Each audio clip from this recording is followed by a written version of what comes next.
네, 오늘 삼손의 사사기의 예배 네 번째, 사실 마지막 사사의 이야기입니다. 하나님이 축복하시는 사람, 우리가 방금 읽었던 본문에 나오는 그 내용에 축복의 단어가 있어서 하나님이 축복하시는 사람이라는 제목으로 함께 말씀을 나누겠습니다. 몇 년 전에 한 신문에서 이런 글을 보았습니다. 건강을 해치는 5가지 습관. 첫 번째, 운동하지 않고 앉아만 있기. 둘째, 불규칙하게 수면하기. 셋째, 편식하기. 넷째, 흡연과 가음하기. 다섯째, 스트레스를 해소하지 않기. 그리고 글이 이렇게 마무리됩니다. 이렇게 살면 당신은 반드시 건강을 잃게 될 것입니다. 여러분, 이 이야기를 들으면서 그렇구나, 나도 한번 저렇게 살아봐야 되겠다 하는 사람은 아무도 없을 것입니다. 이 신문 기자는 반어법을 사용해서 그 글을 읽는 독자들로 하여금 현재 당신이 이러한 삶을 살고 있다면 반드시 고쳐야 한다라는 그 경고의 말을 아주 효율적으로 안내한 것이죠. 성경에도 이런 종류의 반어법이 있습니다. 종종 그렇게 등장을 하죠. 특히 사사기에 나오는 많은 사사들이 반면교사의 역할을 하고 있다고 지난주에 제가 이미 잘 설명을 드렸습니다. 지난주 살펴보았던 입다는 겸손하지 못하고 사람에게 높임받으려고 하다가 결국 이스라엘이 더 큰 어려움을 만나게 되는 그런 반면교사의 역할을 보여준 사사였습니다. 오늘 나눌 삼손도 하나님이 허락하신 엄청난 그 힘을 단지 개인의 욕망과 그 과실을 위해서 잘못 써버린 사사, 이렇게 우리가 기억할 수 있습니다. 사사기의 이 350년에 이르는 기간 동안 새로운 사사가 등장할수록 이제 사사들이 점점 더 나오면 나올수록 그들이 더 세속적으로 타락하고 점점 더 이상한 길을 가게 되는 모습을 보게 됩니다. 왜 그럴까요? 사사기의 서론에서도 제가 설명을 드렸지만 하나님께서는 이 사사들의 모습을 통해서 다른 거 볼 것도 없고 이 사사들의 모습을 통해서 그 약속의 땅에 들어간 하나님의 백성이 얼마나 빨리 그리고 심각하게 영적으로 병들어가고 있었는지를 잘 보여주고 있는 것입니다. 그래서 한 신학자가 이렇게 얘기했어요. 약속의 땅에 들어간 이스라엘 백성들이 그 땅을 변화시킨 것이 아니라 오히려 그곳에서 자신들이 그 땅에 있는 우상으로 변화되어 버린 역사. 그래서 신학적 용어로 역가나안화라고 말합니다. 역가나안화. 하나님께서 하나님의 백성을 그 가나안 땅에 왜 보냈나요? 그곳 아브라함에게 약속하셨던 이미 그 땅에서 하나님의 백성의 그 말씀과 하나님 나라의 그 어떠한 풍성한 은혜를 함께 나누는 그 땅으로 살아가도록, 그 땅으로 변화시켜 나가도록 보냈는데 오히려 그곳에서 이미 있던 여러 우상들을 섬기면서 그 땅을 섬기다가 우상들을 섬기다가 스스로 타락하고 멸망해버리는 그러한 역사들이 있게 된 것이죠. 오늘날에도 하나님께서 이제 우리를 부르셨어요. 그리고 우리가 이 교회에서 신앙생활을 하고 예배를 통해서 회복하는 역사가 있습니다. 그런 다음에 어떻게 합니까? 이곳에 계속 있게 합니까? 그렇지 않죠. 그 말씀을 가지고 예수님께서 세상으로 우리를 보내세요. 제가 축도가 끝나면 이곳에 있는 모든 분들이 세상으로 나아가잖아요. 자, 그러면 그 세상에 나아갈 때 우리는 무엇을 가져갑니까? 바로 예수님께서 말씀하신 너희는 세상의 빛이다, 세상의 소금이다. 그래서 그 세상 속에서 세상을 변화시키는 그 놀라운 일들을 이제부터 이루기 위해서 이제 교회 문을 떠나서 밖으로 나가는 거예요. 그런데 밖에 나아가서 세상을 변화시키기는커녕 그냥 다시 세상에 때가 잔뜩 묻어서 오히려 역으로 세상에 그냥 덕지덕지 묻어있는 그 모든 것들을 가지고 교회를 들어오는 모습을 생각할 때에 우리가 어떤 생각을 하게 될까요? 이곳에 교회에 남아서 성도들이 돌아오기를 기다렸던 우리 사역자들이 점점 더 침울해지기 시작할 것 같습니다. 네. 반면에 만약에 성도님들이 나가서 힘겨웠지만 어려웠지만 그 말씀으로 살아가고 승리하였다, 그리고 그렇게 하는 밝은 모습으로 다시 돌아오게 되면 너무나도 기쁠 것 같아요. 그러면 다시 이곳에서 그러면 우리 다시 한번 하나님을 찬양하며 우리 더 밝은 모습으로 다시 세상으로 나아갑시다 하면서 아주 열정적인 뜨거운 찬양을 할 수 있는 모습이 우리 교회의 모습이 되어질 것입니다. 그래서 이곳의 예배가 점점 더 밝아지고 점점 더 확신과 기쁨의 예배가 되어진다면 우리는 점점 더 하나님의 말씀으로 승리하고 있음이 이렇게 증명되어진다고 생각합니다. 우리 교회는 어떤 것 같습니까? 시간이 지날수록 점점 더 밝아지고 있습니까? 아멘. 네. 근데 아직은 약간 애매한 것 같긴 합니다. 네. 표현들을 잘 안 하셔서. 네. 그러나 더 밝아지고 있는 것 같아요. 더 밝아지고 더 기뻐하고 마음껏 그 하나님의 은혜를 나눌 수 있는 이러한 곳이 되어야 하는데, 그 원동력이 무엇이라고요? 그것은 세상에 나아가서 정말 주님의 말씀대로 살았는가예요. 그렇게 살고 돌아왔을 때 우리 안에는 그것을 함께 나누고 싶은 기쁨이 가득할 것입니다. 자, 오늘 우리가 사사기의 그 12번째 마지막 사사 삼손을 통해서 비록 이스라엘은 점점 더 처참하게 실패했지만 이제 예수 그리스도와 우리는 날마다 동행하는 자들이잖아요. 그 놀라운 특권을 가졌잖아요. 그래서 더 이상 그 죄의 영향력 아래 실패하지 않고 예수 그리스도를 통해서 승리할 수 있는 그러한 삶을 살 수 있게 됩니다. 그래서 정말 이 말씀을 보면서 우리가 또 오늘도 이 말씀의 반면 교사를 삼아서 처음 이 삼손에게 기대했던 그 하나님의 소망, 진정한 축복의 사람이 될 수 있기를 바랍니다. 그럼 어떻게 해야지 진정한 축복의 사람이 될 수 있을까요? 우리 옆 사람과 한번 인사할까요? 예수님 때문에 당신은 삼손과 같지 않은 신앙인이 될 수 있습니다. 네. 어려운 말이죠? 네. 네. 당신은 삼손과는 다르게 살 수 있습니다. 네. 이렇게 인사하면 되겠습니다. 자, 우리가 하나님 앞에 하나님이 축복하시는 사람 첫 번째는요, 하나님의 사명을 위해서 준비할 수 있는 사람입니다. 하나님의 사명을 위해서 준비할 수 있는 사람. 우리 사사기 13장 처음부터 이 삼손의 이야기가 시작된다 그랬죠. 그 배경의 이야기인데 우리 1절과 2절을 다시 한번 읽어보겠습니다. 시작. 이스라엘 자손이 다시 여호와의 목전에 악을 행하였으므로 여호와께서 그들을 40년 동안 블레셋 사람의 손에 넘겨주시니라. 소라 땅에 단 지파의 가족 중에 마노아라 이름만한 자가 있더라. 그의 아내가 임신하지 못함으로 출산하지 못하더니. 네. 삼손의 이야기는 삼손이 태어나기 전부터 이 땅에 어떤 일이 있었는지를 이렇게 소개하는 것으로 시작을 합니다. 그것이 13장 1절이었는데 사사기에서 사사들이 등장하기 전에 이제 늘 반복되는 내용이에요.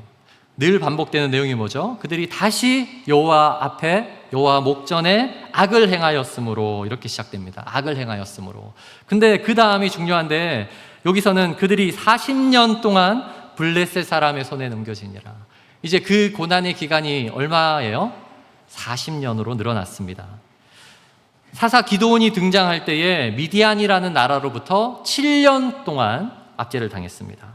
8번째 사사 입다, 지난주에 살펴봤던 입다가 나타날 때는 암몬이라는 나라로부터 18년의 억압이 있었습니다. 그리고 오늘 이 블레셋으로부터 40년 동안 어려움을 겪게 되죠. 7년이었다가 18년이었다가 이제 40년이에요. 더 길어진 거예요. 그리고 이 암몬, 미디안, 블레셋, 이스라엘 주변을 둘러싸는 그 모든 나라로부터 그냥 어려움을 다 당하는 그러한 안타까운 나라가 된 것이죠. 자, 그런데 이 삼손의 시대에 더 놀라운 사실이 뭔지 아세요? 보통 사사가 등장하기 전에 이러한 압제 가운데 이스라엘 백성이 무엇을 합니까? 기도하죠. 회개하죠. 하나님, 우리가 잘못했습니다. 한 번만 더 살려주세요. 그리고 기도합니다. 그러면 하나님이 사사를 보내세요. 그런데 오늘 구절을 보시면 이스라엘 백성이 기도하는 장면이 하나도 없습니다. 회개도 하지 않고 기도도 하지 않는 모습. 이쯤 되면 이스라엘은 이제 끝까지 간 거예요. 더 이상 내 인생이 괴롭던 말든 이제는 될 대로 되라. 자포자기하는 심정으로 그냥 살아가는 거예요. 기도도 안 하고 대책도 없고. 그러니까 이게 40년이 길어진 거죠. 이때 만약 제가 하나님이었다면 너네는 안 되겠다. 너네는 포기하자. 네. 그리고 그 당시에 비슷한 이 동양의 아주 좋은 나라 고려, 삼국시대를 살아가는 저 나라를 한번 택해볼까? 제가 하나님이라면 그러한 생각도 했을 것 같아요. 그런데 하나님의 방법은 다릅니다. 하나님께서는 이제 회개도 하지 않고 기도조차 하지 않던 그 이스라엘에게 한 가정을 통해서 특별한 준비를 하게 하셨습니다. 바로 삼손이 태어날 가정인데 그들이 아이를 낳지 못하는 부부였어요. 결혼을 했지만 아이가 없는 부부였어요. 그 남편의 이름이 마노아, 그 여성의 이름은 등장하지도 않습니다. 그러나 그 무명의 한 부부에게 하나님의 사자가 나타났어요. 그런 다음에 너희가 이렇게 준비하라라고 말씀을 하시는데 우리 5절 말씀을 한번 읽겠습니다. 시작. 보라, 내가 임신하여 아들을 낳으리니 그의 머리 위에 삭도를 대지 말라. 이 아이는 태에서 나옴으로부터 하나님께 바쳐진 나시린이 됨이라. 그가 블레셋 사람의 손에서 이스라엘을 구원하기 시작하리라 하시니. 여기서 이제 나시린이라는 단어가 등장하죠. 나시린. 그 의미가 하나님께 바쳐진 자, 여기 표현대로 하나님께 바쳐진 자예요. 이제 하나님께서 하나님의 역사를 시작하게 할 그 사람을 나시린으로 선택했고, 또 그에게는 하지 말아야 될 것들을 이렇게 부모에게 알려주는 거예요. 어떤 것을 해야 되는지 정확하게 말하면 하지 말아야 될 것들을 쭉 설명을 하는데, 13장의 내용을 보면 12절 13절에 그런 내용이 있죠. 나시린이 해야 되는 거 뭘까요? 하지 말아야 될 것 무엇일까요? 일단 포도주, 술 마시는 거 하지 말고, 거룩한 것을 만지거나 거룩하지 않은 것에 만지거나 그러한 곳은 가지 않도록 하는 규정을 다시 말씀드리는 거예요. 이것은 하나님의 사명을 위해서 준비되어야 함을 말하는 것이죠. 반드시 지켜야 하는 나시린이 되려면, 하나님께서 온전히 쓰시는 사람이 되려면 그렇게 하는 어떤 규정이었습니다. 자, 하나님은 이스라엘을 구원하시고자 하는 이 일에 다른 어떤 유력한 가정들을 선택하지 않으셨어요. 이것이 중요합니다. 이스라엘의 지극히 평범한 가정, 그러나 아이를 낳을 수 없는 그 가정에 하나님이 그들을 준비시키기 시작하셨습니다. 자, 왜 그렇게 하셨을까요? 하나님은 왜 더 유력하고 더 말도 잘 들을 것 같고 더 힘센 그러한 가정이 아니라 그냥 평범한 가정 속에 이들을 선택했을까요? 사실 이것은 사사기 중반 이후에 나타나는 다른 유력한 가정들의 어떤 잘못된 모습과는 대조적인 모습을 보여주는 거예요. 사사기 중반 이후에는 사사들조차 심각한 타락을 빠졌습니다. 그 타락 중에 하나가 가정의 타락이에요. 여러분, 사사기의 10번째 사사 입산이 어떻게 이제 성경이 설명하냐면 12장 8절에서 9절인데 제가 한번 읽어드릴게요. 10번째 사사의 등장인데요. 그 뒤를 이어 베들레헴의 입산이 이스라엘의 사사가 되었더라. 그가 아들 30명과 딸 30명을 두었더니 그가 딸들을 밖으로 시집 보냈고 아들들을 위하여는 밖에서 여자 30명을 데려왔더라. 지금 이게 무슨 말인가요? 사사들조차 엄청나게 많은 여인들과 결혼을 하는 거예요. 아무나 하고 그냥 막 결혼하는 거예요. 왜 그랬을까요? 당신은 시족사회입니다. 그 시족사회에서 세상에서 성공하는 거 가장 중요한 건 무엇일까요? 가족들의 힘이 필요합니다. 자식을 많이 낳아야 돼요. 그리고 가족들이 큰 힘을 가져서 전쟁을 방어하기도 하고 때로는 침략을 하기도 하고 그런 일들을 해야 되는 거예요. 여러분, 자신의 집안을 가장 빨리 강하게 하는 방법 무엇일까요? 또 다른 강한 누군가와 정약 결혼하면 되는 거죠. 그거보다 빠른 방법은 없습니다. 네. 그 가정이 신앙이 있건 없건 상관없이 그냥 이방인들하고 막 결혼시키는 거예요. 그 일을 지금 누가 했다고요? 사사가 하는 거예요. 사사가 더 성공하기 위해서, 세상 사람들이 말하는 그 성공의 길을 가기 위해서 그러한 방법으로 자녀들도 결혼시키고 밖으로도 보내고 안으로도 오게 하고 막 섞여지는 일들을 하기 시작하는 겁니다. 11번째 사사 압돈에 대해서도 이렇게 설명하죠. 12장 13, 14절을 한번 같이 읽어볼까요? 시작. 그 뒤를 이어 비라돈 사람 힐렐의 아들 압돈이 이스라엘 사사가 되었더라. 그에게 아들 40명과 손자 30명이 있어 어린 낙이 70마리를 탔더라. 아들 40명, 손자 30명, 이거 한 사람에게 다 태어나진 않았겠죠. 그뿐만 아니라 어떤 신학자가 이 어린 낙이 70마리를 오늘날 현대적으로 잘 이렇게 비유했습니다. 이스라엘의 11번째 사사 압돈은 이방인들과 사돈지간을 맺고 벤츠 70대를 선물로 받았더라. 확 와닿죠? 네. 지난주에 우리가 살펴보았던 8번째 사사 입담한 과시욕이 있었던 것이 아닙니다. 이스라엘은 점점 더 영적으로 타락해가고 하나님의 영향력이 없는 그러한 국가적인 정체성을 잃어가는데, 사사들은 자신들을 과시하고 성공주의에 물들어서 자신의 집안을 그냥 무조건 더 크게 그리고 남들에게 자랑할 만한 많은 것들을 통해서, 그것을 통해서 야, 나 하나님께 복받은 사람이야, 아마 그렇게 외치는 일들이 지금 비일비재한 것입니다. 결국 이 영향으로 이스라엘은 500년이 지나는 즈음 해서 어떻게 됩니까? 그 이방인들과 함께 결혼하는 일부 다처제, 그것으로 나라가 멸망하게 되잖아요. 일부 다처제 하나님이 허락하셨던 일입니까? 하나님이 기뻐하셨던 일입니까? 그렇지 않습니다. 이 사사시대에 그들이 잘못된 선택으로 인해서 일어난 일이에요. 하나님은 한 남성과 한 여성이 결혼하여서 이루는 그 가정을 가장 기뻐하셨어요. 그런데 사람들은 세상의 성공이라고 하면 그냥 그것을 막 하는 거예요. 그 가운데 결국 나중에 이스라엘은 또 완전히 멸망하게 되는 것이죠. 이러한 상황 속에서 하나님은 지극히 평범했지만 그러나 자식조차 없는 그 가정을 선택하시고, 그리고 그를 통해서 이제 하나님이 준비하게 하시고 이스라엘을 구원하려는 일들을 이루게 합니다. 하나님의 참된 사명을 이룰 수 있도록 이제 그 한 사람을 세우고자 하셨어요. 자, 이렇게 되면 이제 그를 통해서 하나님의 구원의 역사가 이루어지겠다라는 그 큰 기대와 소망이 얼마나 큰지 이제 오늘 우리가 읽었던 24절의 말씀을 한번 읽어보겠습니다. 이 말씀을 통해서 어떠한 소망이 들까요? 같이 읽어보겠습니다. 시작. 그 여인이 아들을 낳음에 그의 이름을 삼손이라 하니라. 그 아이가 자라매 여호와께서 그에게 복을 주시더니, 이제 자라가면서 하나님이 엄청난 축복으로 그를 통해서 놀라운 일들을 이뤄가려고 하는 장면. 딱 여기까지가 삼손과 관련된 아름다운 모습입니다. 아니 목사님, 삼손은 이제 막 태어났는데요. 네, 삼손은 이 태어나기 직전까지 아주 좋았고, 그리고 그의 길은 엄청난 타락의 길을 가고 맙니다. 그럼에도 불구하고 우리가 이제 이 즈음에서 우리는 삼손이 태어나기 전 그 부모의 모습을 통해서 하나님의 사명을 온전히 이룰 수 있는 방법이, 그 방법은 하나님이 기뻐하시는 방법으로 준비된 사람이 가능하다라는 사실을 기억해야 합니다. 13장의 내용을 보시면 세상적인 방법과 거리는 멀었지만 하나님께 묻고 지혜를 구하던 그 부모의 모습에서 하나님의 사명을 이루는 자가 어떠한 준비가 되어야 하는지를 사실은 교훈을 얻을 수 있습니다. 그래서 첫 번째로 우리가 하나님의 진정한 축복의 사람이 되기 위해서는, 진정한 의미의 축복, 진정한 의미의 사명을 이루는 자가 되기 위해서는 그 세상의 조급함, 성공 방식이 아니라, 그리고 무엇을 해야 된다고요? 준비된 사람이 되어야 합니다. 두 번째가 이제 삼손의 이야기인데요. 이제 절제와 관련이 있습니다. 하나님의 사명을 이루기 위해서, 사명을 위해서 절제할 수 있는 사람이 되어야 합니다. 어떤 사람이 되어야 한다고요? 절제할 수 있는 사람이 되어야 합니다.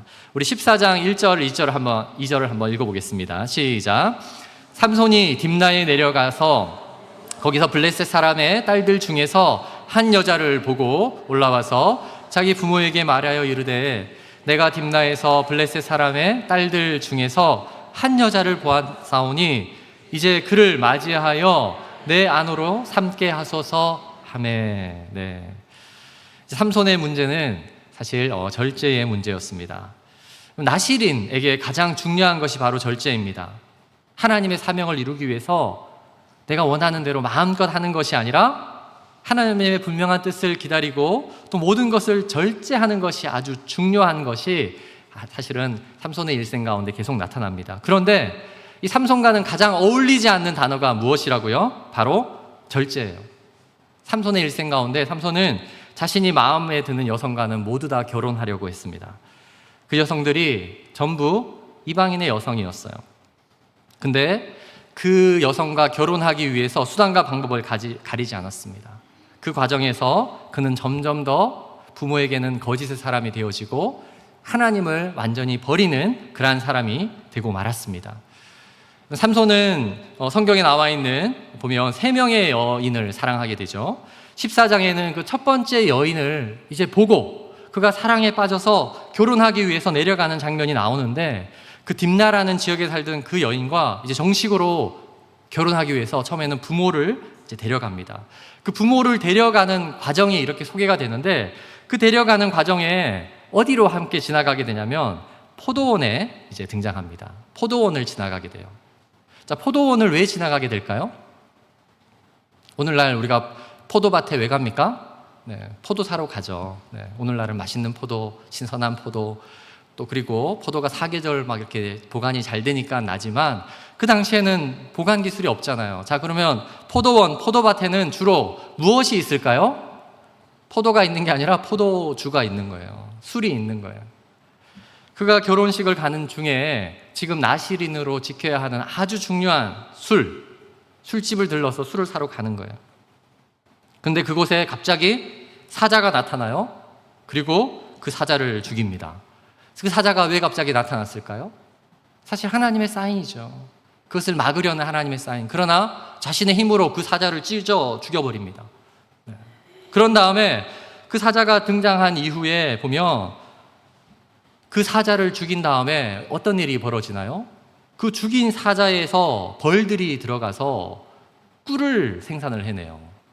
그리고 그 꿀을 가져다가 부모에게 먹이는 장면이 있어요. 자, 나실인의 지켜야 되는 중요한 두 번째, 성경에 기록된 중요한 두 번째, 첫 번째 술이었어요. 두 번째가 뭐죠? 시체라고 분명히 나와요. 그 시체는 사람의 시체가 아니라 모든 동물의 시체를 포함하는 겁니다. 지금 그가 사자를 찢어 죽였어요. 시체를 만들었어요. 근데 거기 안에 꿀이 생겼어요.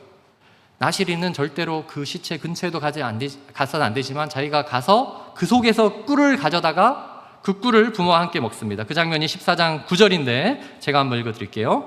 손으로 그 꿀을 떠서 걸어가며 먹고, 시체를 만진 다음에 먹고, 그의 부모에게 이르러 그들에게 그것을 드려 먹게 하였으나 그 꿀을 사자의 몸에서 떠왔다고 알리지 아니하였더라. 왜요? 내가 시체 만졌다라고 얘기하면 안 되니까. 거짓의 사람이 되기 시작한 것입니다. 그리고 또 부모와 함께 가서 10절 이어서 보시면 같이 한번 읽어볼까요? 시작. 삼손의 아버지가 여자에게로 내려가매 삼손이 거기서 잔치를 베풀었으니 청년들은 이렇게 행하는 풍속이 있음이더라. 여기서 잔치를 베풀었으니 이게 잔치 무엇일까요? 한국 사람들처럼 잔치국수 먹을까요? 네. 히브리어에 보면 술판을 벌였다입니다. 술판을 벌이는. 그것이 그 당시의 문화예요.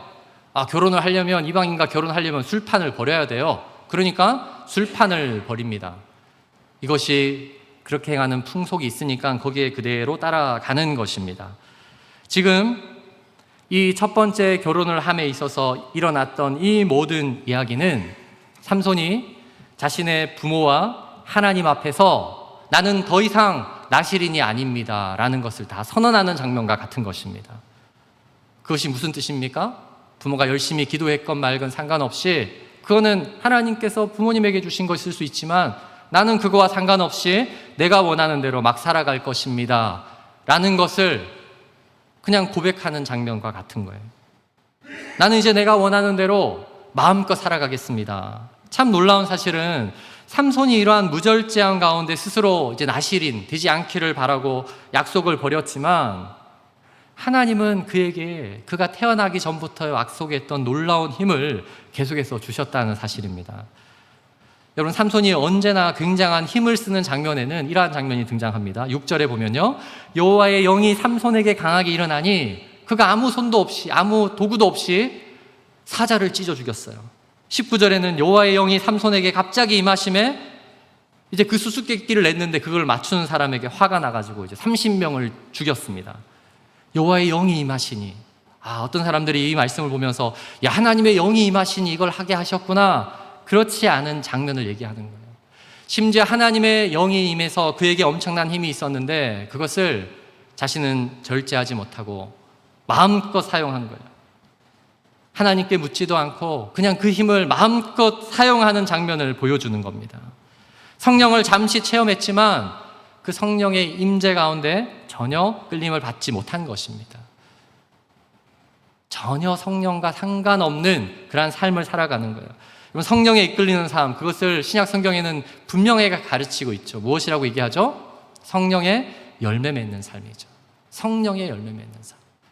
성령의 열매. 성령이 임하시면 순식간에 뭐가 일어나는 게 아니에요. 성령의 열매가 일어나요. 열매는 어떻게 일어납니까? 항상 갑자기 아침에 일어났더니 포도송이가 요만하던 게 이만하게 바뀌어져 있습니까?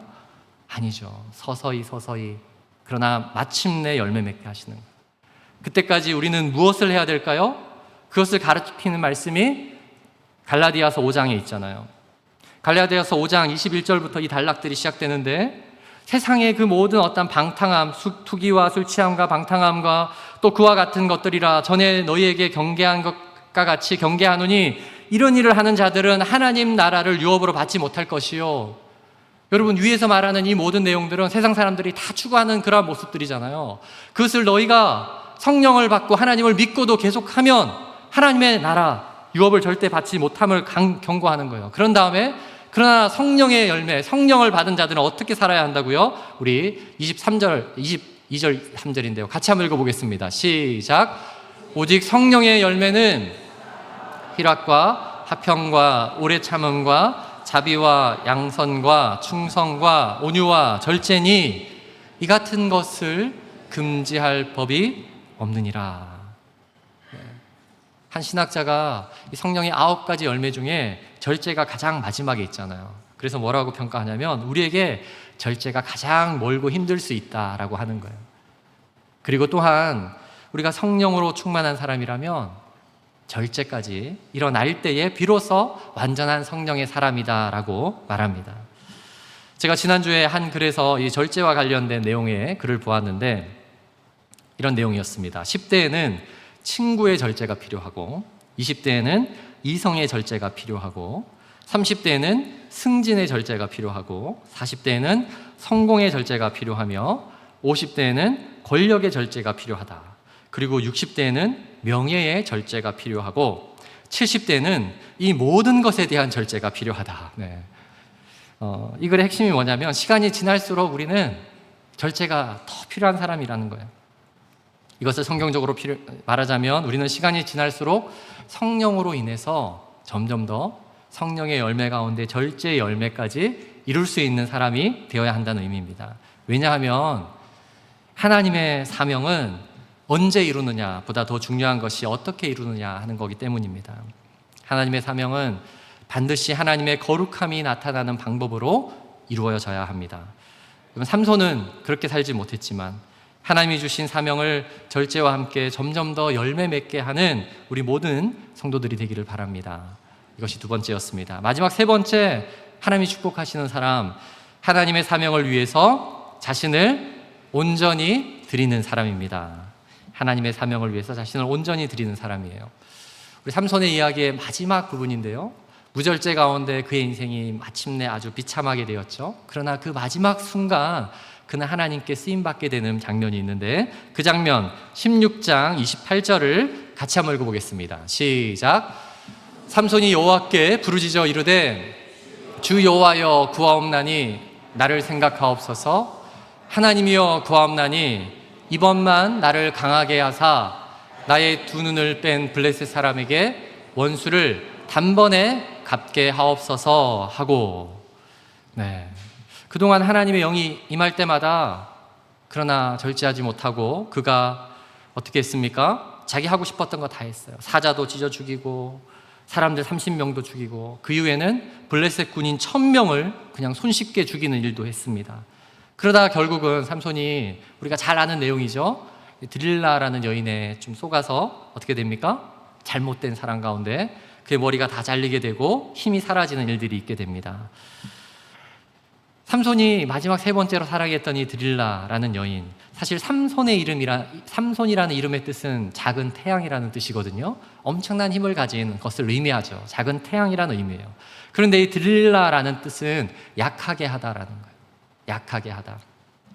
삼손은 오직 하나님께서 사용하실 때, 하나님께 쓰임받을 때 가장 빛나는 그러한 축복의 사람이 될 수 있었습니다. 그러나 거짓된 사랑에 속아서 그가 하나님이 주신 그 모든 힘을 잃게 됩니다. 그리고 처참한 인생을 살죠. 눈이 뽑히고 감옥에 갇힙니다. 그 가운데 그가 회개했을까요?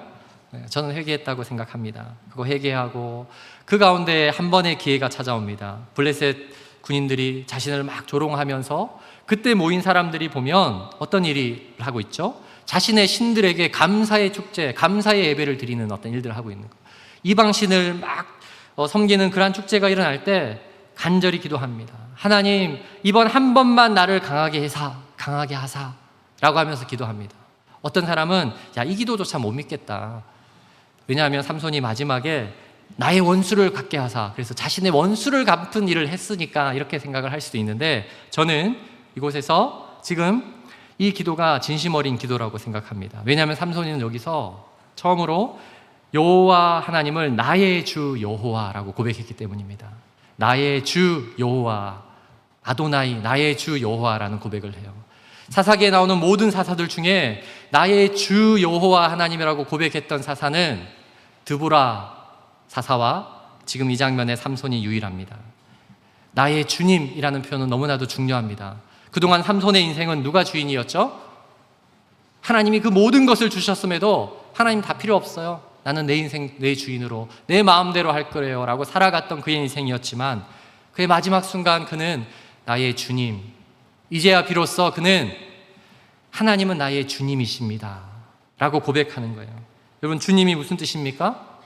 주님이 말씀하시면 내가 온전히 따르겠습니다. 온전히 나의 것을 다 드리는 자들만이 표현할 수 있는 것이 나의 주님이에요. 이 기도 가운데 하나님이 응답하시고 마지막에 사명을 그가 다하는 모습을 보게 됩니다. 따라서 우리가 나의 주님이라고 고백해야 되는 이 시작의 고백은 너무나도 중요합니다. 하나님의 사명을 이룸에 있어서 하나님이 나의 주님이십니다. 하나님, 나의 주님께서 원하시는 일들을 내가 이루기를 원합니다 라는 이것이 참된 기도의 소망이 되어야 할 줄 믿습니다. 하나님의 축복 가운데 이 세상을 살아가는 사람들이라면 저는 우리 모두에게는 반드시 이러한 기회가 한 번은 찾아온다라고 생각합니다. 하나님, 그동안 저는 제 마음대로 살았습니다 라고 고백하는 인생이 될지라도 언젠가 한 번은 하나님이 이제 나의 주인이 되셔서 하나님 나를 도우셔서 내가 하고 싶은 것이 아니라 하나님의 영광을 나타내는 일을 위해서 내가 쓰임받겠습니다 라는 그러한 기도의 사람이 되어야 할 것입니다. 오늘 이 삼손의 이야기를 통해서 우리가 하나님께서 축복하셔서 하나님의 사명을 이루기 위해서 자신을 온전히 드리는 하나님 앞에 나의 주님이라고 고백하는 저와 여러분이 될 수 있기를 주의 이름으로 축원드립니다.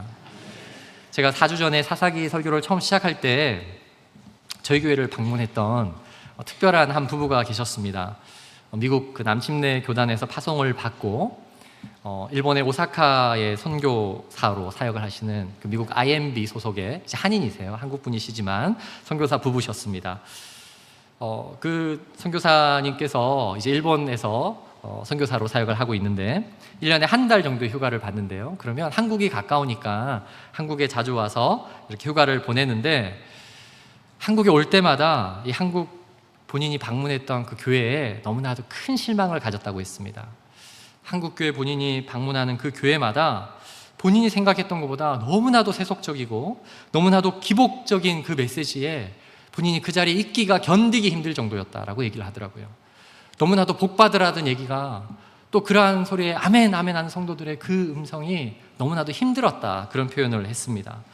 그래서 이제 휴가 때 한국 와도 한국 교회는 가지 말자라고 했었는데, 그 선교사 사모님이 아주 어릴 때 서울 침례교회를 다녀본 기억이 있어서, 그래도 서울 침례교회니까 우리가 침례교 파송 선교사인데 미국 한 번만 더 가보자 해가지고 출발을 하셨는데, 충무로에 있는 서울 침례교회를 가신다는 것이 충정로에 있는 서울제일침례교회로 오신 거예요. 그래서 와서 보니까 어릴 때 있던 교회랑은 다른 모습이어서 놀랐는데, 처음에는 잘못 왔나 했는데 예배 드리면서 참 감사했다라고 그렇게 고백해 주셨습니다. 그러면서 선교사님 저에게 그런 얘기를 하시더라고요. 목사님, 오랜만에 침례교다운 말씀을 들을 수 있어서 감사했습니다. 침례교다운 말씀이 무엇인가요? 성경의 가르침을 따르는 것입니다. 성경의 가르침. 여러분, 성경의 70%는 하나님의 백성을 향한 책망의 메시지예요. 복받으라는 메시지가 아니라 책망의 메시지예요. 그것은 세상의 기복과 축복을 교회에서 쏟아놓지 않고 성경의 가르침대로 가르치는 거예요. 예수님을 생각해 보세요. 예수님께서 제자들에게 야, 너희 세상에 나가서 크게 성공해, 야, 너희 크게 한번 잘해봐, 이렇게 얘기한 적이 한 번이라도 있습니까? 세상에서 큰 자는 하나님께 책망받는다, 조심해라. 세상에서 성공하면 하나님 앞에서 두려워해야 된다. 그리고 우리가 오해하지 않도록 마태복음 5장 3절에는 이렇게 기록하셨잖아요. 참된 축복이 무엇인지 분명하게 알 수 있도록 이렇게 말씀하셨습니다. 우리 같이 한번 예수님의 음성을 생각하면서 우리가 한번 이 구절을 한번 읽어보겠습니다. 시작. 심령이 가난한 자는 복이 있나니 천국이 그들의 것이며, 애통하는 자는 복이 있나니 그들이 위로를 받을 것이며, 온유한 자는 복이 있나니 그들이 예 줄이고, 목마른 자는 복이 있나니 그들이 배부를 것이며, 긍휼히 여기는 자는 복이 있나니 그들이 긍휼히 여김을 받을 것이며, 마음이 청결한 자는 복이 있나니 그들이 하나님을 볼 것이며, 화평하게 하는 자는 복이 있나니 그들이 하나님의 아들이라 일컬음을 받을 것이며 의를 위하여 박해를 받는 자는 복이 있나니 천국이 그들의 것임이라.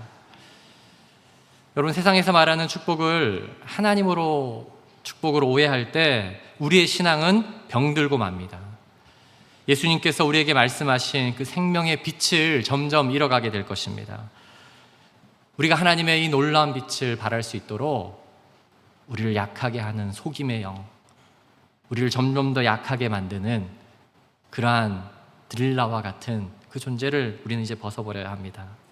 그리고 우리가 강해서가 아니라 하나님의 사명을 이루고자 할 때 하나님께서 놀라운 일들을 이루실 것입니다.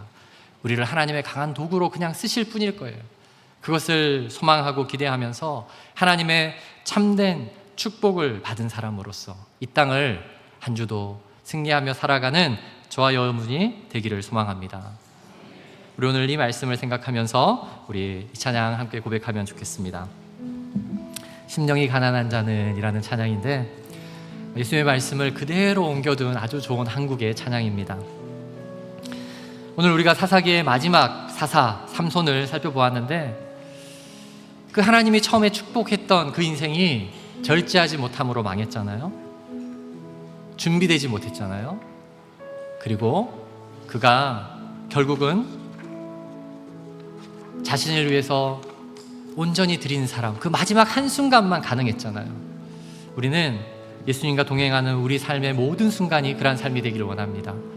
그리고 우리 한 주가, 우리 이번 한 주의 한순간 나의 주님이라고 고백하며 정말 하나님께서 우리를 사용하시는 그러한 일들이 일어나기를 소망하며 기대하는 마음으로 우리가 이 자리에 기도하면 좋겠습니다. 우리가 한번 이 찬양 고백하고 우리가 또 하나님 나라를 꿈꾸는 그러한 기도를 하나님께 올려드리도록 하겠습니다. 같이 찬양합니다.